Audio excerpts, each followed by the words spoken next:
What is going on, guys? Ooh, this is foggy. Hold on. There we go. It is June 20th, about 7 a.m. right now. First thing I do every morning is I take this guy out to the bathroom because he always needs to shit or piss when we wake up, and I'm not trying to have him go on the floor. Oh, fuck. It's all fucking humid and foggy out, and I know I look like a fucking nerd. I've got my glasses on right now. But first thing I do, take him to the bathroom, and today is a rest day, so it's gonna kind of fucking suck for me because very low carbs, but recording this video today will definitely keep me distracted. All right, guys, so I didn't keep recording outside because it's like crazy humid out and the lens just kept getting all fogged up. But today we're gonna be doing a full day of eating on a rest day, and then also talking about the pros and cons of using gear, because obviously lots of benefits, right? But there's also some downsides that you guys need to know so that you can make an informed, good decision before you decide to hop on.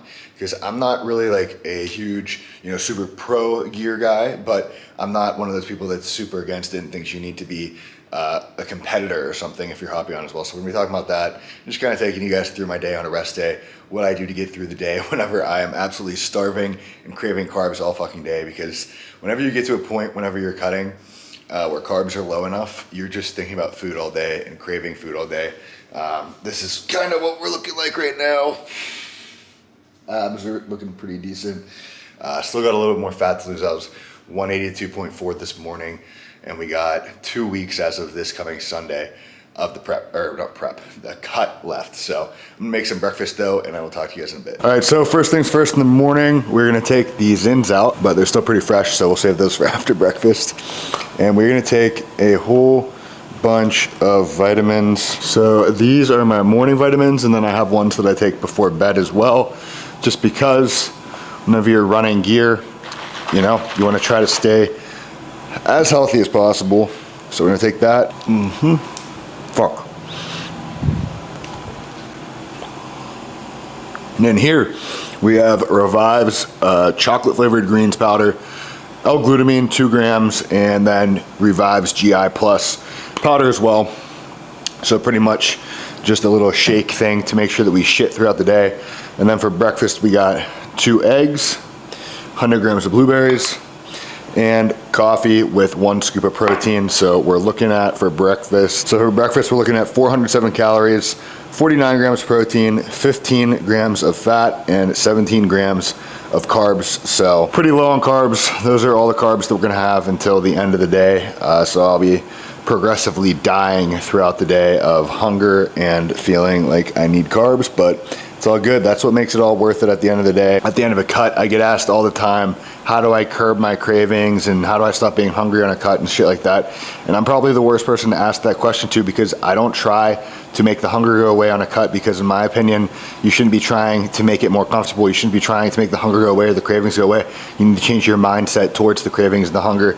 Look at them as a challenge. Look at every day that you overcome that and don't cheat on your diet as a win, a day that you grew mentally, overcame your inner bitch and got stronger mentally, and start to use that in other aspects of your life, in work, in business, with your relationships, all that shit. Because that's why I always say that you're gonna get as much out of bodybuilding. I don't know why I just stumbled my words there. You're gonna get as much out of bodybuilding and your fitness journey and that kind of shit as you want to get out of it. So sure, you can try to make things as easy as possible. Do, if it fits your macros, try to use foods that taste all yummy and shit like that, these protein desserts and all that. But you're not going to get as much confidence at the end of it because it wasn't as difficult. The more difficult something is that you overcame in order to achieve a goal, the more confidence you extract from it. That's how I look at things whenever I'm doing them. How much confidence can I extract from this thing? How much mental toughness can I extract from this thing? The easier you make it, the less benefits you're getting mentally from it. So I don't try to change it around and make it easier on myself. I enjoy the struggle of it. I enjoy the adversity I'm going through in order to achieve that goal, because I know whenever I do achieve the goal at the end of it, in 17 days, whenever I'm done with this cut and I look at my physique in the mirror, I know how hard it was to get through some of those days, and it's gonna make me feel a hell of a lot better about myself than if I started implementing all this random bullshit and then just stick to my coach's program or plan or whatever. So I'm gonna eat, I'm gonna read my Bible, probably journal a little bit and shit like that, but I'll let you guys know as we go. Today we're definitely cleaning the apartment. I have an orthodontist appointment later to get my Invisalign remade and all that kind of shit, but I'll keep you guys updated. I'm starving though, I'm gonna eat. Alright guys, so rest days are where most people fuck up their diet, especially whenever they're cutting, because outside of lifting, they don't really have too much going on outside their life, so they're sitting around all day thinking about food and they end up cheating on their diet. So some things that I like to do whenever I'm having a rest day is, first off, we're gonna clean the apartment. So we're gonna put this puzzle away because it's been sitting here for fucking, I don't even know how long, like 2 or 3 weeks. And then we're gonna clean the entire kitchen, my bedroom, and my bathroom, just because, one, whenever your apartment's clean or your bedroom's clean or whatever, your mind is clean, right? It's a lot more clear. Whenever you have clutter all around the place and it's super messy, a lot of people don't realize how much that affects them mentally, and it kind of already triggers some cortisol just walking into that room and causes them to be stressed out and makes it more difficult to do the other things that they need to do in their life. So we are going to clean all this shit up, and then at about 11 o'clock, we'll eat my next meal. And then I have my orthodontist appointment at 12:40, and then I have some other shit that I'm gonna be doing throughout the day that I will keep you guys updated on. But for now, I'm gonna throw on a podcast, try to learn some shit, come up with some ideas for videos, and get this place all nice and cleaned up. Hey guys, about 11 o'clock right now, eating meal 2, 7 ounces of chicken breast. Pretty fucking boring. I believe it's about 60 grams of protein, so I will go over the full calorie macro breakdown at the end of the video. But yeah, I'm just going to eat this, watch some House of Dragons. If you haven't watched Game of Thrones, definitely recommend watching that. And then House of Dragons is the newer series. It is a prequel to Game of Thrones about the Targaryens, blah, blah, blah. You'll see if you watch Game of Thrones. But yeah, this is pretty much what I'm going to do until my orthodontist appointment. Then I got to buy more paper towels so I can clean the rest of the apartment. Get some dog food, some random shit. But you can probably tell by my voice, energy's fading a bit. Just, you know, the low carbs is just not it, but it is what it is.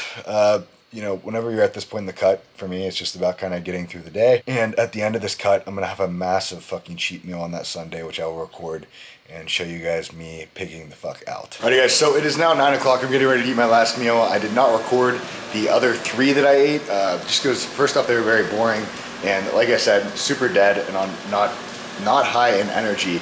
So I just kind of forgot to record. But basically all it was 7 ounces of chicken twice, and then 8 ounces of 93.7 beef, and then we're getting ready to eat the last meal right now. So we ended up with 2,476 calories, 359 grams protein, a lot of protein, 68 carbs, and 76 grams of fat. And I'm about to eat the last meal, my favorite fucking meal of the day. It's amazing, or at least on a cut it is. But man, let me tell you, these carbs are about to be so fucking good. So we got 8 ounces of beef, 93.7. Then we got 180 grams of white rice, 10 grams of avocado oil. Like I said, brain ain't working too good.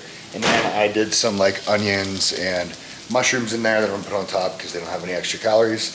Then I use mustard, a little bit of no sugar added ketchup, and then this Valentina's hot sauce stuff on it as well.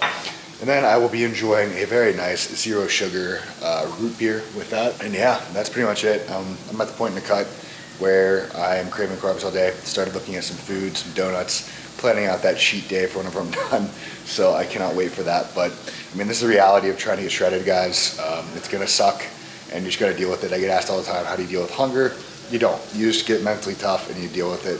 And it is what it is. So ate that last meal about 45 minutes ago. It was fucking delicious. And I forgot to add in the, 100 grams of pineapple that I ate as well. So it's like, I think 15 grams carbs. So add that on top of the macros that I said. Those were my total calories for the day. And then I was editing the video and I realized I was gonna talk about the pros and cons of gear, but I completely forgot to. So we're gonna do that right now. So pros of gear, obviously there's a lot of them. Building muscle faster. A lot of people don't think about long-term gains, right? Their physique is something that's going to take 5 years, 8 years to build, even with gear. So they start taking gear whenever they're like, oh, I'm going to wait to take gear whenever I'm like 30 or something. But they don't realize it's still going to take another 5 years to get the physique they want. So you also got to plan that out and think about that. If you have low, and you got to keep in mind, I should say also, there's different kinds of gear, right? if you have low testosterone, like you're 300, 500, you're going to benefit from doing just the TRT dosage and getting up to like 1,000 nanograms per deciliter. You're going to feel a lot better. You're going to feel more ambitious, feel more confident, and just feel better about yourself. And that's not even like unnatural levels, right? So, I mean, it really depends on your situation. If you have low test, like I said, hopping on a low dose, like 200, 150 milligrams per week of testosterone will benefit you a ton just in your day-to-day life. But if you want to run gear to pack on a ton of muscle and actually blast and use it for that aspect, obviously you're going to see, you know, enhanced recovery times.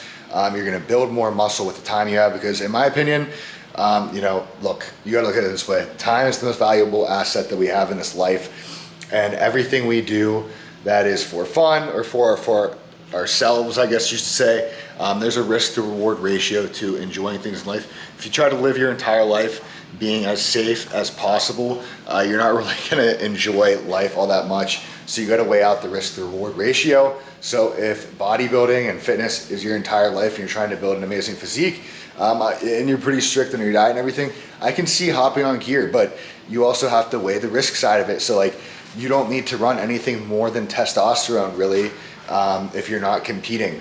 I mean, you can maybe run some like Deca with your gear, or Primo or Masteron, and it's not really going to be all that unhealthy as long as you're taking your vitamins, getting your blood work, and taking care of yourself and not running absurdly long cycles and stuff. So, you know, you got to think about that, but you don't need to run something like Tren. That would just be stupid, and the risk to reward ratio with that, it's a lot higher on the risk end. You're not getting that much more reward out of it, you know what I mean? So you got to weigh that out. And then obviously the cons are, if you're already somebody that's predisposed to male pattern baldness, you're going to bald faster with DHT derivatives like testosterone, but you can use things like minoxidil and RU 58841 to help prevent that. I know a lot of people have had a lot of success with preventing hair loss and even hair regrowth with those two. If you don't monitor your blood work correctly, you can fuck up your hormones, have high estrogen, and then experience acne, low libido, high emotions. You know, and if you have high estrogen, you're going to experience almost female-like emotions, crying during commercials and stuff like that, with sad like dog commercials. So you got that stuff that can be fixed with like an AI. So as long as you're doing it smart and not being a fucking idiot, you don't really run into that many negative side effects. And like I said, not running absurdly long cycles. Obviously, if you're running absurdly long cycles and blasting an absurd amount of gear for long periods of time, and you're eating unhealthy and you're drinking on top of that, not taking your vitamins, yeah, that will end up, you know, finishing your life early, and you're gonna have, you know, organ damage and all this stuff. But if you do it smart, you can mitigate a lot of that. A lot of people that you see that die early deaths and deal with all these issues, they were stupid when they were running gear. They weren't taking care of their health. They were drinking while they were running gear. They were snorting lines while they were running gear. They were eating unhealthy, all this stuff. So in my opinion, you know, if you're gonna do something like that, you need to balance out the other side of your life. You need to throw away the trash that's going to fuck up the rest of your body. You know, it's a give and take thing. Of course, you know, you can do you and do both, but I mean, you're gonna pay the consequences later on down the road, so you gotta keep that in mind. So, I mean, those are really the pros and cons of gear. I mean, they're pretty obvious in my opinion. So yeah, it's up to you to make that decision for yourself. Like I said, if you do it smart, it's not as big of a deal as most people make it out to be, but a lot of people don't do it smart either. And a lot of people talk about you're gonna die early whenever you're on gear and stuff like that, but really there aren't that many people on gear that die early deaths. The people that you see are open bodybuilders typically that were running absurd amounts of gear that normal people do not run, or there are people that weren't monitoring things correctly, and you see very few people that die early deaths from gear. That does not happen that often. There are thousands and thousands of people that use anabolic steroids, and you only see a handful of deaths every year. So you got to keep that in mind as well. But a lot of people, I think in their heads, they think that, you know, there's, let's use just random numbers, for example, 100 people, let's say they run gear, and then they see 10 die a year, that would be 10%. But the reality is that there's 1,000 people that run gear and 10 die a year. So that's only what, like 0.1% or some shit like that. Math for Marines, I don't know. I tried to do that in my head real quick. So the reality is not that many people die early deaths, but you got to be smart whenever you're using it, of course. I'm not recommending to use it either. In my opinion, you should probably only use it if you are really big into bodybuilding fitness, this is your entire life, and you just want to get the most out of the work you're already putting in to this, and you're going to have the money to be able to do it correctly, take all the vitamins you need, get blood work done, and I would highly recommend getting a coach as well. So those are really the pros and cons. But yeah, like I said, this video is pretty boring, quick, full day of eating, kind of, didn't record everything, but I'll see you guys tomorrow.